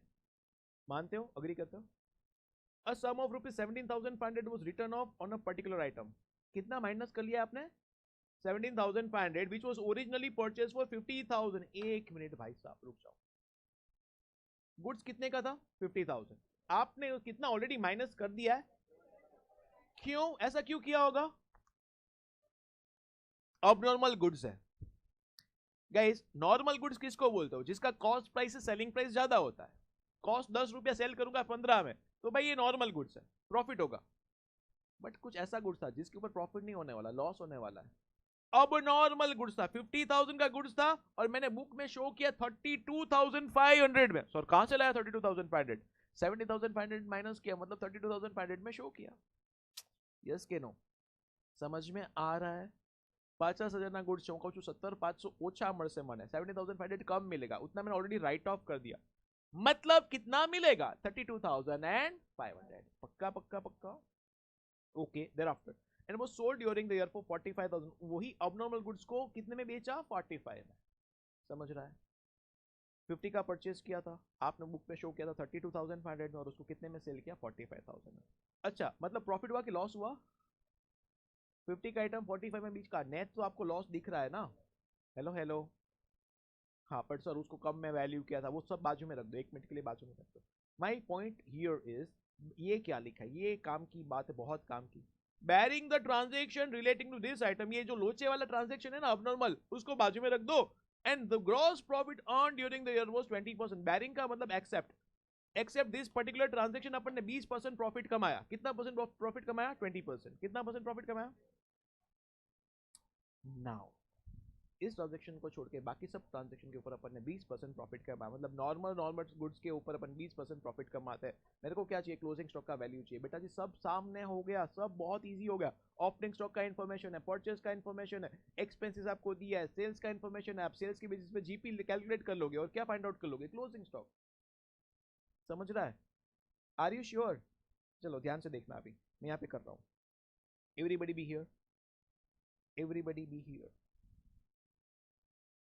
अभी अभी मैंने ये बनाया था, देखो ओपनिंग स्टॉक कितना बोलो? 1,42,500, 1,42,500, यस के नो? ओके, 1,42,500। अच्छा ऐसे टिक करो, 1,42,500। बट इसके अंदर कुछ अबनॉर्मल भी है, कितना है अबनॉर्मल चेक करो। सर 50 का आइटम था, अपन ने 17,500 माइनस कर लिया, मतलब कितना इंक्लूडेड है? 32,500। ये अबनॉर्मल है, माइनस कर लो। तो normal goods 1,10,000, normal opening stock 1,10,000। Do you agree? आइए क्वेश्चन में फिर चेक कीजिए, परचेसेस कितना है? 7,62,500, यस के no? 7,62,500। But I have a question for you, ये नॉर्मल है कि अबनॉर्मल है? यार कोई जानबूझ के अबनॉर्मल परचेस करेगा क्या? पता है ये गुड्स का कॉस्ट भी रिकवर नहीं होगा तो भी मैं परचेस करेगा? ऑब्वियसली नॉर्मली परचेस किया होगा, यस ना? Okay next. मैन्युफैक्चरिंग एक्सपेंसेस कितना? 1,50,000। किधर रिकॉर्ड होता है? Trading debit, manufacturing expenses, yes के नो? अगर मैन्युफैक्चरिंग बनता तो मैन्युफैक्चरिंग नहीं बनता तो trading debit. Manufacturing expenses 150। Do you agree? Next बताओ। सेलिंग एक्सपेंस किधर रिकॉर्ड होता है? PNL debit. क्या अपन पीएनएल बना रहे हैं? जरूरत भी नहीं, अपन को तो क्या चाहिए? क्लोजिंग स्टॉक का वैल्यू चाहिए ना, वो तो ट्रेडिंग अकाउंट से ही मिल जाएगा। तो ये फालतू में दे दिया। Do you agree? फालतू में ये कुछ काम का नहीं है। देन एडमिनिस्ट्रेटिव एक्सपेंसेस, जैसे के example salary, rent, yes administrative expense भी पीएनएल में जाता है, वो भी काम का नहीं है, ये भी फालतू में दिया। नेक्स्ट बताओ। फाइनेंशियल चार्जेस मतलब इंटरेस्ट, किधर जाता है? पीएनएल। रिकॉर्ड करूं? नहीं सर। नेक्स्ट देखो, सेल्स 12,45,000। एक मिनट, ये टोटल सेल्स है ना? इसके अंदर कुछ अबनॉर्मल भी है ना? लिखा है देखो, अबनॉर्मल आइटम बेचा था कितने में? देखो बेटा जी एक बार आ जाओ, 12,45,000 normal sales, sorry total sales, उसमें से अबनॉर्मल माइनस किया 45, सो 12 लाख रुपीस का नॉर्मल सेल्स मिल गया। और ये ट्रांजेक्शन, लोचे वाले ट्रांजेक्शन को हटा दो, सब ट्रांजेक्शन के ऊपर अपन कितना जीपी कमा रहे हैं? 20%। 12 लाख का 20%। चेक करो जरा, एंड देयरफॉर मुझे बैलेंसिंग फिगर मिल जाएगा, क्लोजिंग स्टॉक 62,500। समझ में आया? सर पर आपको कैसे पता पड़ा कि अबनॉर्मल का सब हिसाब किताब अलग कर देना पड़ेगा? क्वेश्चन में लास्ट लाइन में लिखा था, बैरिंग दिस ट्रांजेक्शन प्रॉफिट हमने कितना कमाया हुआ है? 20% नॉर्मल गुड्स के ऊपर। तो मैंने सब हिसाब किताब किसका किया? नॉर्मल गुड्स का।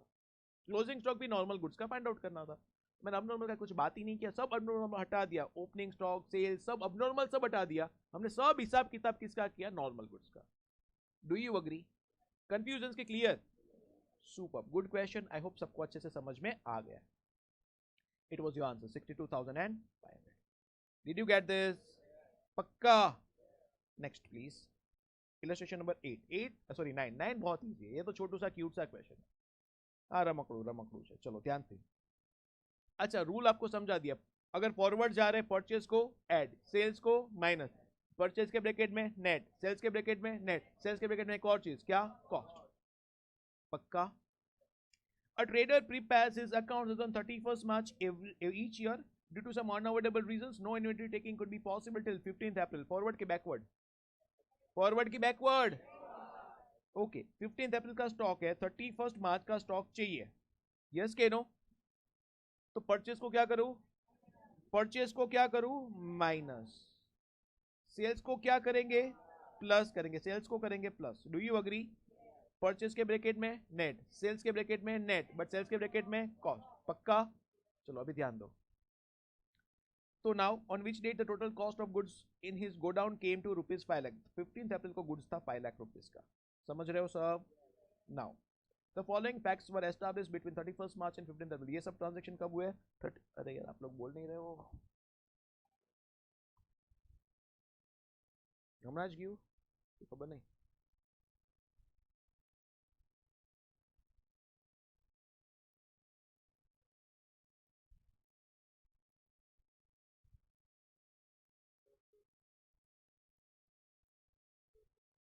Three two five five 3557।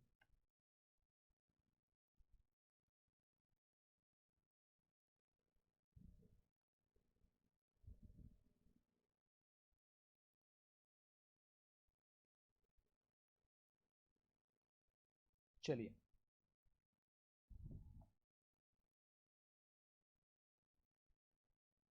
Okay no problem, let us be here. So चलो ध्यान दो।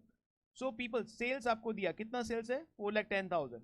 एक मिनट ये ब्रैकेट में कुछ लिखा है, ए सब इधर ध्यान दो ना, एवरीबॉडी बी हियर।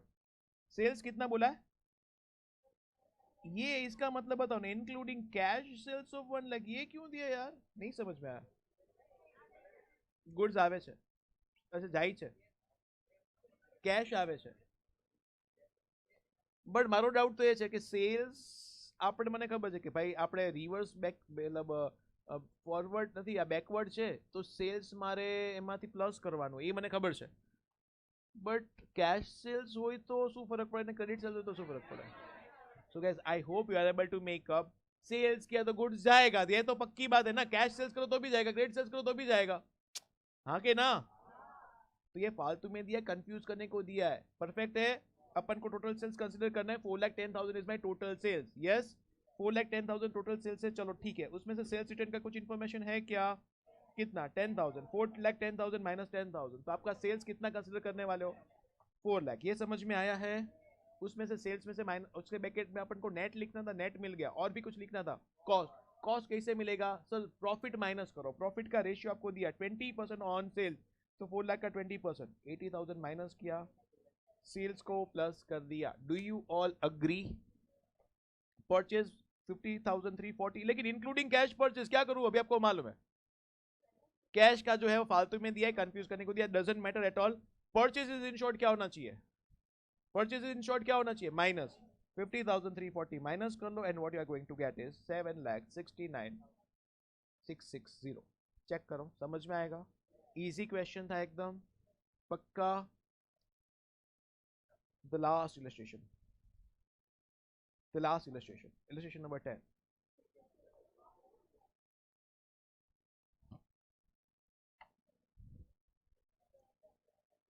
चलो ध्यान दो, ध्यान दो, ध्यान दो, ध्यान दो, ध्यान दो। Inventory taking for the year ended 31st March 2020 was completed by 10th April 2020। Forward के बैकवर्ड, बैकवर्ड 10th अप्रैल का स्टॉक है, 31st मार्च का स्टॉक चाहिए, फॉरवर्ड के बैकवर्ड, बैकवर्ड। એક ખુશાલ હવે તો 12 આવી જાય, 5 મિનિટ જ બાકી છે, આમ સંતાય જે ઓલા નહીં, પાછું હું ભૂલથી નો દેખાઈ જાઉં। Inventory taking for the year 31st March 2020 was completed by 10th of April 2020, the valuation of which showed a inventory figure of 16,75,000। ये कौन सी डेट का स्टॉक है पीपल, 10th अप्रैल का स्टॉक दिया, कितना 16,75,000, 16,75,000 10th अप्रैल का स्टॉक है। मुझे कौन सी डेट का स्टॉक चाहिए सर, 31st मार्च का स्टॉक चाहिए। Do you agree. फॉरवर्ड की बैकवर्ड, बैकवर्ड मतलब परचेसेस को क्या करूंगा, माइनस, परचेसेस को क्या करूंगा, माइनस, सेल्स को क्या करूंगा, सेल्स को क्या करेंगे, plus, cost of goods sold मतलब ये सेल्स है, सेल्स को अपन प्लस करने वाले हैं। Do you agree. नाउ ध्यान से भाई, ये भी पास्ट एग्जाम क्वेश्चन है, आरटीपी में भी ये क्वेश्चन है, ये क्वेश्चन बहुत बार पूछा गया, आईसीए का one of the favourite question. Illustration number 10, the valuation of which showed, બધા ઇમ્પોર્ટન્ટ હોય જ ને દીકરા, મોડ્યુલમાંથી 80 માર્ક્સ નું મિનિમમ પૂછાય છે, minimum 80 marks. We already discuss it, module करने का पर्पज ही यही है, मिनिमम 80 मार्क्स का इसमें से आने वाला है, ठीक है ना। Of which showed inventory figure of 16,75,000 at the cost of the, cost on the completion date, ये क्या दिया बेटा, हाँ आपका 16,75,000 का value as on 10th of April। After the end of the accounting year until the date of completion of inventory taking, sales for the next year were made for 68,750। ये क्या दिया बेटा जी, सेल्स दिया, क्या दिया, कितना है सेल्स 68,750, हाँ के ना। Profit margin being 33.33% on cost, इसकी अपन थोड़ी देर के बाद बात करते हैं। प्रॉफिट कितना चला था, 33.33% on cost, 1/3 on cost, 1/4 on selling price, 25% on sales, हाँ के ना, ठीक है। Purchases for the next year included in the inventory amounted to 90,000। Purchases for the next year मतलब परचेज की बात हो रही है ना। नेक्स्ट ईयर वर्ड का ही को यूज किया सर, 31st के मार्च के बाद के, इसलिए नेक्स्ट ईयर वर्ड यूज किया, हाँ ना। कितना परचेज किया 90,000, लेकिन ये देखो ना 90,000 at cost less trade discount of 10%, मतलब परचेज मैंने एक्चुअल में कितने का किया, 90,000 की 90,000 माइनस 10%, परचेज कितना हो 81,000। अच्छा 81,000 का मेरा परचेज है, परचेज को क्या करना है अपन को, less purchase of 81,000। Do you agree. Next, उसके बाद देखिएगा, अब ये 33.33% मैंने हाईलाइट इसलिए किया क्योंकि इसका कोई इंपैक्ट अभी तक मैंने दिया नहीं, आगे देखेंगे कुछ तो। ड्यूरिंग द पीरियड, अब ये देखिएगा, during this period goods were added to the inventory at the markup price of 3000 in respect of sales return. Sales return कितने का था? 3000। मार्कअप प्राइस मतलब क्या सर? मार्कअप प्राइस मतलब सेलिंग प्राइस। 3000 की सेलिंग प्राइस का गुड्स, हमारे पास सेल्स रिटर्न था। सेल्स कितना है? 68,750।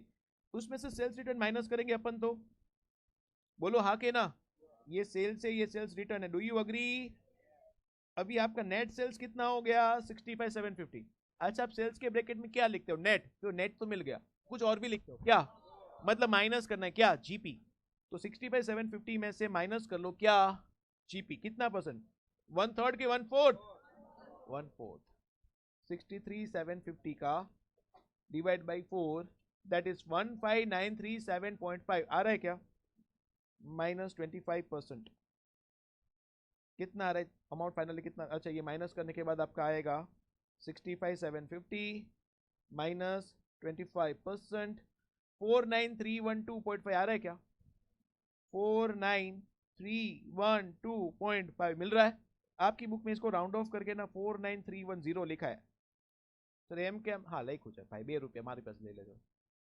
ये समझ में आ रहा है हाँ के ना? 49,310 देखो यहाँ पे ध्यान दो, इन दोनों का नेट करो ना। 516,560 माइनस 2250 चेक करो दोनों। 51560 माइनस 2250, 51560 माइनस 2250, यही आ रहा है। 49310 आ रहा है, 49310 आ रहा है। आपको मैंने ये इजी तरीका दिया, आप हमेशा ऐसे करोगे। उन्होंने सेल्स का अलग ट्रीटमेंट दिया, सेल्स रिटर्न का अलग ट्रीटमेंट दिया, that would be little difficult. You follow the way I teach you, it would be easier. Mistake होने के चांसेस एलिमिनेट हो जाएंगे। नेक्स्ट प्लीज भाई, अभी बस क्वेश्चन खत्म हो रहा है, आखिरी सांसें ले रहा है, ध्यान से देखो। आफ्टर इन्वेंटरी टेकिंग, हाँ आईसीयू में ले जाए, ICU. After inventory taking, it was found that there were certain very old slow moving items costing 11 to 50। कुछ ऐसा आइटम्स था, ऐसा कुछ था जिसका कॉस्ट कितना था? which should be taken at 5250 to ensure disposal to an interested customer। भाई very old slow moving items છે, કોઈ લેતું જ નથી, એક જ ઇન્ટરેસ્ટેડ કસ્ટમર છે, કેટલામાં લેવા તૈયાર છે? 5250। गुड्स कितने की कॉस्ट का था? 11 to 50। कितना मेरे को रिकवर होगा? 5250। मतलब प्रॉफिट हो गया ना, लॉस हो गया? कितना लॉस हो गया? वैल्यू रिड्यूस करूं 6000 से, 6000 से वैल्यू रिड्यूस किया। चलो देखो બેક પેક થવાના ચાલુ થઈ ગયા છે, રૂક જાઓ ભાઈ, મારા જે એક્સરસાઇઝ ક્વેશ્ચન બી કરાવવા છે। Loss on revaluation of slow moving item 6000। Listen okay. उसके बाद due to heavy flood certain, भाई लास्ट ट्रांसलेशन समझो। Due to heavy flood certain goods costing 15,500, flood समझ तो ना पूरा ही वो तो हैवी फ्लड, 15,500 की कॉस्ट का गुड्स था, वो रिसीव्ड फ्रॉम द सप्लायर। भाई ये वार्ता से लेके सब बड़ी ध्यान से समझो ना खाली। Due to heavy flood certain goods costing 15,500 were received from the supplier beyond the delivery date of customer. Sir क्या लिखा है बारी बारी। अच्छा एक सिंपल एग्जांपल के फॉर्म में बोलूं, हमने डिसाइड किया था कि मैं आपको गुड्स ना 3 दिसंबर को डिलीवर करेगा, बट मैंने खुद रिसीव किया 4 दिसंबर को, मैंने लेट रिसीव किया बिकॉज ऑफ फ्लड। चलिए यहां तक समझा? तो उसके लिए वजह से क्या हो गया sir? Due to heavy flood ये हमको लेट मिला, and now as a result the customer refuse to take delivery. बोला 3 दिसंबर को डिलीवर किया होता तो ले लेता, अभी मेरे को नहीं चाहिए, refuse to take the delivery, and NRV of the goods was estimated to be, cost कितना था? एनआरवी कितना बोला? कितना लॉस? 3000 का loss. Reduction in the value on account of default, 3000 का डिफॉल्ट हो गया। अभी आपको मिल जाएगा क्लोजिंग स्टॉक का वैल्यू, चेक करो फटाफट। Yes yes no no. अच्छा एक डाउट, आपको तो डाउट अलाउड ही नहीं है। ये प्रॉफिट तो बोला था ना 30.33%, तो 25 का ही को लिया आप लोगों ने। तो ये तो बोल रहा था 20% होता है सेल्स के ऊपर, 20% होता है ना, कैसे आया? 1/3 on cost, 1/4 on selling price. कस याद आ रहा है पीपल? सुपर। चलो એટલે एक्सरसाइज क्वेश्चन करवाना છે, कराओ મને વાંધો નથી। તમે હનુમાન વાળો કહેશો, હમણાં બીજું કોઈ કહેશે સર હનુમાન પછી નો કરાવો. હા હા, જો હમણાં મને ખબર જો તો હા બોલો કયો કરાવવાનો?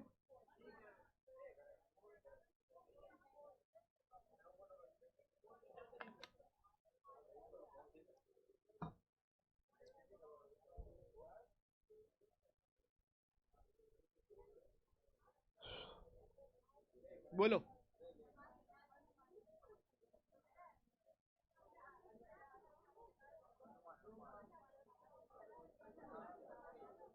અચ્છા મેજોરિટી વિન્સ એમ. કાલે ઇન્વેન્ટરી નહીં હો ભાઈ, કાલે નો મોર ઇન્વેન્ટરી.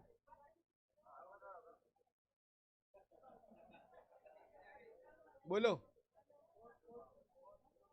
અચ્છા કેટલા લોકો થર્ડ કહે છે, કેટલા લોકો ફોર્થ કહે આપણે જોઈએ. થર્ડ કેટલા? અચ્છા બધા એમ કે આજે રેવા જ દો, પેલા તો એમ કે છે. અચ્છા થર્ડ 1 2 3 4 5 6 7 8 9 10 11 12 13 14.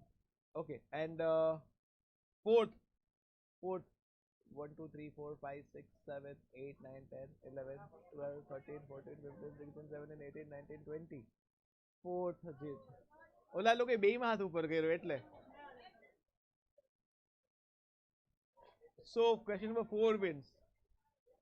Question number 4 wins. કઈ વાંધો નહીં, ફોર્થ કરાવી દઉં છું. ફોર્થ ની એક વર્કિંગ નોટ મારે તમને સરસ રીતે સમજાવવાની છે, એ સમજાઈ જશે તો ફોર્થ પણ સમજાશે. અને બાય ધ વે યાર થર્ડ તમારી પાસે હનુમાન તો છે, રેકોર્ડિંગમાં છે જ તમારી પાસે. હા એ છે જ એમ તો કા, હા એ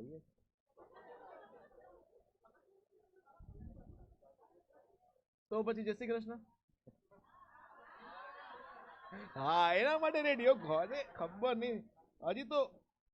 હા જો કે 750 થઈ ગઈ કા, તો કાલે એક્સપ્લેન કરી દઉં છું, ફોર્થ એક્સપ્લેન કરી દઉં છું. મને ખબર છે એમાં છે ને અહીંયા આ વાળા એડજસ્ટમેન્ટમાં થોડી ડાઉટ આવે છે લોકોને, આઈ નો ઇટ. फटाफट करा देता हूँ, ध्यान दो, बस 5 minute Paku Paku. Physical verification of stock in a business was done on 23rd of June 2025. अच्छा क्वेश्चन है, ध्यान से समझने जैसा है, और ये जेकेसी क्वेश्चन भी है, और कर लो एक अच्छा question. The value of stock was 48 lakh rupees. 23rd June को हमने स्टॉक का वैल्यू दिया कितना है, 48 lakh. The following transaction took place between 23rd June to 30th June. ये ट्रांजेक्शन 23rd से 30th जून के बीच में हुए. अच्छा फॉरवर्ड जा रहे हो कि बैकवर्ड? फॉरवर्ड. परचेजेस को प्लस सेल्स को, nice. Out of the goods Saint, out of the goods sent on consignment, goods at cost worth rupees 2,40,000 were unsold. Consignment पे गुड्स सेंड किया था, सो 2,40,000 का कॉस्ट का गुड्स अनसोल्ड था. हमारे consignee के पास हमारा गुड्स पड़ा है, हमारा गुड्स है किसी और के पास पड़ा है. मेरे स्टॉक में क्या होना चाहिए, ऐड होना चाहिए. मेरा स्टॉक है किसी और के पास पड़ा है, मेरा क्लोजिंग स्टॉक में ऐड होना चाहिए. Do you agree? श्योर है? आइए ओपन करते हैं. Question number 4 here it is. पहले तो 48 लाख का वैल्यू है, उसमें कितना ऐड करने बोला, 2,40,000. पक्का? ओके आगे बढ़ो. नाउ आगे ना, अभी किधर है? यस ये रहा. Purchases, purchases of 4 lakh were made, out of which goods worth rupees 1,60,000 were delivered on 5th July. एक मिनट ध्यान से बेटा जी. परचेज कितना किया, उसमें से आपको डिलीवरी 1,60,000 के गुड्स का डिलीवरी 5th जुलाई को मिला. अच्छा रूल क्या है बेटा, याद करो ना, सेल्स ऑफ गुड्स एक्ट में भी आपने सीखा हुआ है, गुड्स आ गया इनवॉइस नहीं आया, या तो इनवॉइस आ गया गुड्स नहीं आया, दोनों में से अगर एक भी हो गया तो आप उसको अपना ओनरशिप मान सकते हो. मालूम है क्या? तो एक्चुअली आपका परचेज कितना हो गया, 4 लाख का ही मानना जाना चाहिए, भले डिलीवरी नहीं मिले, लेकिन ओनरशिप पास ऑन हो गया है, risk and reward pass on हो गया है. Do you agree? 4 lakh rupees का गुड्स बढ़ना चाहिए मेरा. चलिए आइए.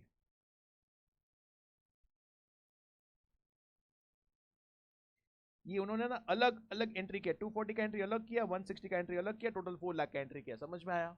ऐड किया 4 लाख इन शॉर्ट. अच्छा अभी का ये एडजस्टमेंट ध्यान से देखिएगा, ये एडजस्टमेंट में ही डाउट होता है, जो भी डाउट आता है वो ये एडजस्टमेंट में ही आता है. सेल्स वर रुपीज 13,60,000. सेल्स कितना बोला, ध्यान दो बेटा, सभी तो ध्यान देना, ये एडजस्टमेंट में डाउट्स आते हैं, भर भर के डाउट आता है. Which includes goods worth rupees 3,20,000. इसके अंदर गुड्स है 3,20,000 का सेंट ऑन अप्रूवल, इसमें से सेंट ऑन अप्रूवल था कितना, 3,20,000. ये सेलिंग प्राइस है कि कॉस्ट प्राइस है? सर ये तो सेलिंग प्राइस है, सेल्स तो सेलिंग प्राइस पे ही होता है ना. Okay half of this goods were return before 30 जून, इसमें से हाफ मतलब 1,60,000 का गुड्स रिटर्न आ गया बेटा, 1,60,000 का गुड्स रिटर्न। तो अभी भी कितना अप्रूवल पे पेंडिंग है, पेंडिंग अप्रूवल, यस के नो? यहां तक का स्टोरी समझ रहा है एवरीबडी? श्योर? पक्का ना? ओके ना, उसके बाद half of this goods were return before 30 June and मतलब हाफ अभी भी पेंडिंग में है। Goods are sold at cost plus 25%, 1/4 on cost, 1/5 on selling price. चलो इसके अंदर मतलब अगर मैं इसका मुझे कॉस्ट चाहिए, ये तो सेलिंग प्राइस है ना, can somebody help me out with its cost? क्या मुझे इसका कॉस्ट बता सकते हो आप? 160 माइनस उसका 1/5 निकाल लो, इनटू डिवाइड बाय 5 अगर मैं कर रहा हूं तो इट इज 32,000, 32,000 माइनस करोगे तो इट इज 128, 128 इसका कॉस्ट है क्या? ये सबको समझा? Sure? Next, however goods costing 2,40,000 had been sold for 1,20,000। कुछ abnormal भी था बेटा जी, कुछ abnormal नेचर का गुड्स भी है, ध्यान से देखो प्लीज, ध्यान से देखो, कुछ abnormal नेचर का गुड्स था। मुझे पहले तो सेलिंग प्राइस बताओ, कितने में बेचा आपने? इसके अंदर तो सेलिंग प्राइस ही है ना, सेल्स में कितना इंक्लूडेड है? Costing 240, it been sold for 120, selling price 120, इसका कॉस्ट कितना? 2,40,000। सर लॉस हुआ? हाँ बेटा लॉस हो गया, वन था कि नो वन था? बट सर टोटल तो 13,60,000 का सेल्स है, ये तो 320 एंड 120, खाली 4,40,000 दिख रहा है, बाकी का क्या? अदर सेल्स, अदर में क्या है बेटा बोलो? 9 लाख। ओके सब इधर ध्यान देना बेटा, अभी भी 9 लाख सेल्स प्राइस। हाँ सेल्स प्राइस बताओ पहले, सेलिंग प्राइस आपने बताया 9,20,000, are you sure? Can somebody help me out with its cost? Cost कितना बता सकते हो? सर इसके अंदर 25% ऑन कॉस्ट प्रॉफिट है, मतलब 1/4 ऑन कॉस्ट प्रॉफिट है, 1/5 ऑन सेलिंग प्राइस, 920 का 1/5,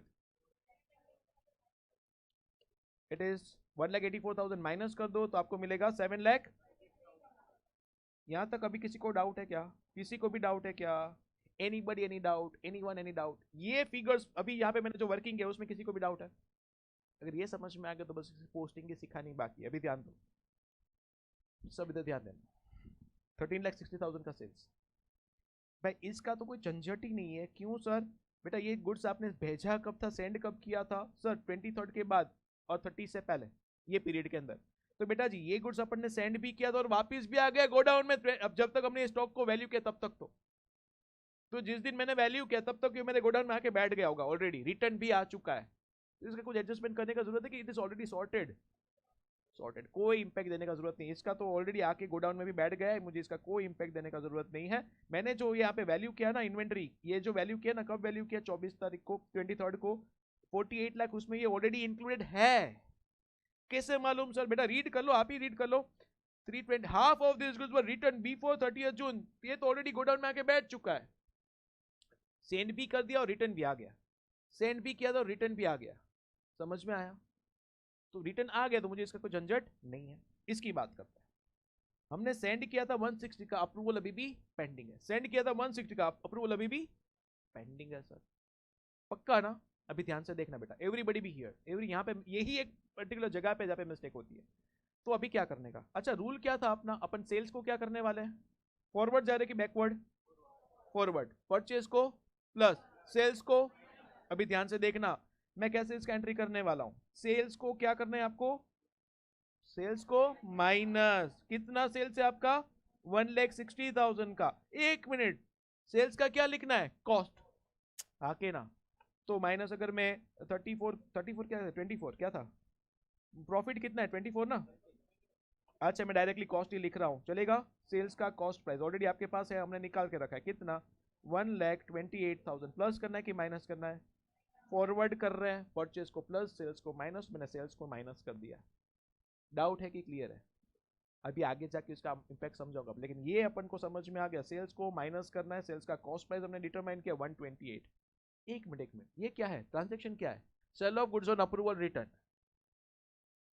अगर 31 मार्च को याद करते, 31 मार्च को मेरा जो स्टॉक मेरे अप्रूवल रिटर्न बेसिस पे पड़ा है उसका अपन 2 एंट्री करते थे, क्लोजिंग स्टॉक में सेल्स में से माइनस, क्लोजिंग स्टॉक में ऐड, सेल्स में से माइनस, क्लोजिंग स्टॉक में, सेल्स में से माइनस, पक्का? तो सेल्स में से माइनस कर दिया, लेकिन इसी को मैंने क्लोजिंग स्टॉक में तो ऐड करना है ना, कि नहीं करना? क्लोजिंग स्टॉक बढ़ेगा बिकॉज ऑफ दिस। मेरा स्टॉक अप्रूवल रिटर्न बेसिस पे किसी और के पास पड़ा है जिसका अप्रूवल पेंडिंग है, क्लोजिंग स्टॉक तो बढ़ेगा कि नहीं बढ़ेगा? कॉस्ट प्राइस बढ़ेगा। तो सर माइनस भी 128 और प्लस भी 128, हाँ बेटा, तो इसका नेट इफेक्ट अगेन क्या हो गया? इसका इफेक्ट देने का जरूरत नहीं, आप ही ने मेरे को बताया। इसका अगर मैं नेट इफेक्ट देगा ना बेटा, तो वो जीरो ही होगा। क्यों सर? अप्रूवल रिटर्न का दो इफेक्ट देते हो, सेल्स में से माइनस, क्लोजिंग स्टॉक में add. Do you agree? Sales में से माइनस, उसका कॉस्ट लेना है, कॉस्ट ही लिया, और क्लोजिंग स्टॉक में ऐड भी कॉस्ट ही करना है, तो इसका नेट इफेक्ट जीरो हो जाता है। इतने का कोई इंपैक्ट ही नहीं बन रहा है, इफ यू अंडरस्टैंड। यहां तक का जो हमारा पार्ट है,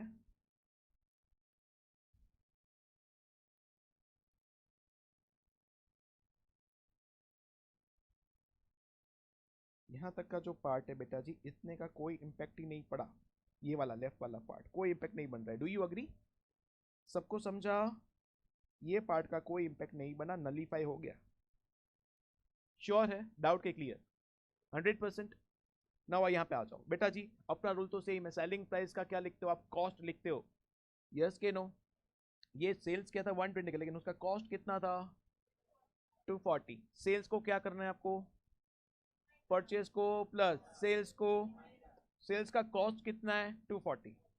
आइए 240 को माइनस करते हैं।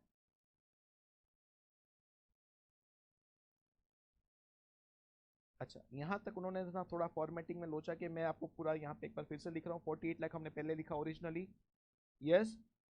फिर हमने क्या किया? ऐड किया, कितना? 240। ये किया ना ऐड, देन 4 लाख ऐड किया अपन ने। Do you agree? उसके बाद मैंने बताया 128 प्लस करो कि 128 माइनस करो, नेट इफेक्ट सेम रहे, तो मैं कुछ नहीं कर रहा हूँ, यस ना? ओके, परचेज को प्लस करना है, सेल्स को माइनस करना है। नाउ मेरा सेल्स कितना था? कॉस्ट नहीं नहीं, अब नॉर्मल का 12 एंड 24, 24 लाख है, यस 24 लाख था शायद, 240 था। ओके 2,40,000 पक्का ना? 2,40,000 ओके, पक्कू है ना? खाली अमाउंट कंफर्म कर जो। हाँ 2,40,000 करेक्ट। मैंने माइनस, सेल्स तो माइनस ही करते हो, लेकिन सेल्स का क्या? Cost price, cost price minus किया, बांधा कि नो बांधा? वापस अदर सेल्स किया, other sales selling price 920, cost कितना? 7,36,000। तो मुझे क्या माइनस करना है? 7,36,000, 7 लाख, चेक करो, 7,36,000 माइनस किया, चेक करो चेक करो, कितना रहा चेक करो। सबको समझ रहा है? मैजिक हुआ? ये देखो आंसर। भाई ये वर्किंग नोट अगर आपने समझ लिया तो आपको आंसर डिराइव करना डिफिकल्ट नहीं होगा। This is a beautiful working note, जो अच्छे से समझिएगा। Sales of goods on approval का कोई इंपैक्ट नहीं पड़ रहा है, अब नॉर्मल का एनीवेज अपन क्या लेते हैं? कॉस्ट लेते हैं, और अदर का भी क्या लेना है? कॉस्ट। यस माय फ्रेंड, क्या क्या? I didn't get your doubt. Particularly कौन सी किस की पहले तो बात कर रहे हो? हाँ क्या उसका बेटा? नहीं किया परफेक्ट। क्लोजिंग स्टॉक में बिकॉज मैं ईयर, अच्छा 31 मार्च जैसे आपका ईयर एंडिंग होता था, आप बुक्स ऑफ अकाउंट क्लोज कर रहे हो, यहाँ पे मैं बुक्स अकाउंट क्लोज कर रहा हूँ ना 30 जून को, इसलिए तो उसका क्लोजिंग स्टॉक में कैलकुलेट कर रहा हूँ, फिजिकली वेरीफाई कर रहा हूँ। Yes that is the reason. Anyone any other doubt? हाँ भाई, अरे अजय क्या छो મને તો કે તું બસમાં પહોંચી ગઈ. હા હા જલ્દી જલ્દી માં દીકરો, જલ્દી જલ્દી જલ્દી. Anybody else? Any other doubt? So that's it for inventory. Thank you so much. That's it for the day.